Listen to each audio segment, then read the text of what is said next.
مودی حکومت کی معاشی ناکامیوں کی وجہ سے بھارتی ایئر لائنز مسلسل زوال کا شکار ہے۔ بھارتی حکومت کی ناقص حکمت عملی نے بھارتی ایویشن سیکٹر کو تباہی کی دلدل میں دھکیل دیا ہے۔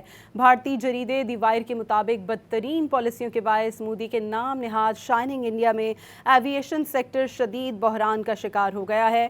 امریکہ ایران کشیدگی کی وجہ سے مہنگے ایندھن اور کمزور بھارتی روپے نے ایویشن کے شعبے کی کمزوریاں آشکار کر دیں۔ مودی دور کی معاشی پالیسیوں سے بھارتی ایویشن میں کم از کم 10 ایئر لائنز بھاری نقصانات کے باعث اپنا سفر ختم کر گئیں۔ پاک بھارت تنازع کے بعد پاکستان کی فضائی حدود کی بندش نے بھارتی ایویشن کو تباہی کے دہانے پر پہنچا دیا۔ معروف بھارتی صحافی پالکی شرما کے مطابق مودی کی نااہلی اور تباہ کن پالیسیوں کی وجہ سے ایئر لائنز کی ناکامیاں بھارتی ایویشن سیکٹر کی مثال بن چکی ہیں۔